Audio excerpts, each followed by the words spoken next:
হাজারো ছাত্র জনতার সম্মিলনে চলছে শহীদি মার্চ পদযাত্রা।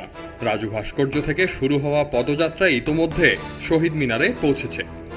৫ সেপ্টেম্বর বিকালে ঢাকা বিশ্ববিদ্যালয়ের রাজু ভাস্কর্যের সামনে থেকে ছাত্র জনতার গণ অভ্যুত্থানে স্বৈরাচারী শেখ হাসিনার পতনের ১ মাস পূর্তি এবং সব শহীদদের স্মৃতি ধারণ এবং আহতদের প্রতি সমবেদনা জানিয়ে পালন করা হচ্ছে ছাত্র জনতার শহীদি মার্চ পদযাত্রা।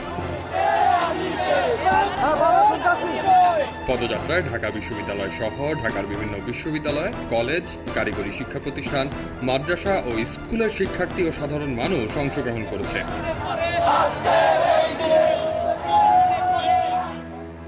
মিছিলটি বিশ্ববিদ্যালয়ের রাজু ভাস্কর্য থেকে শুরু হয়ে নীলক্ষেত, সায়েন্স ল্যাব, কলাবাগান, সংসদ ভবন, ফার্মগেট, কারওয়ান বাজার, শাহবাগ এবং আবারও রাজু ভাস্কর্য হয়ে শহীদ মিনারে সমাবেশের মাধ্যমে সমাপ্ত হয়েছে। এ সময় শিক্ষার্থীরা শহীদি মার্চ সফল হোক, শহীদদের কারণে ভয় করি না মরণে, শহীদদের রক্ত বৃথা যেতে দেব না, আজকের এই দিনে শহীদদের মনে পড়ে, আবু সাইদ মুগ্ধ, শেষ হয়নি যুদ্ধ ইত্যাদি স্লোগান দিতে থাকেন। এছাড়া সাবেক প্রধানমন্ত্রী শেখ হাসিনাকে দেশে ফিরিয়ে এনে বিচারের মুখোমুখি করার দাবিও জানানো হয় শহীদি মার্চ থেকে।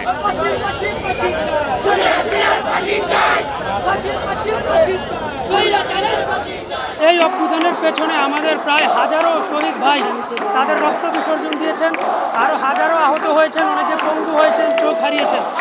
তাই আমাদের এখন প্রথম দাবি হচ্ছে এই স্বৈরাচার যারা এই হত্যাকাণ্ডের সাথে জড়িত ছিল, সেই খুনি হাসিনা সহ তার যত দোসর এবং দালাল এই দেশে এখনও রয়েছে কিংবা যারা দেশ ছেড়ে পালিয়েছে, তাদেরকে অবিলম্বে দেশে ফেরত এনে তাদেরকে বিচারের আওতাধীন করতে হবে।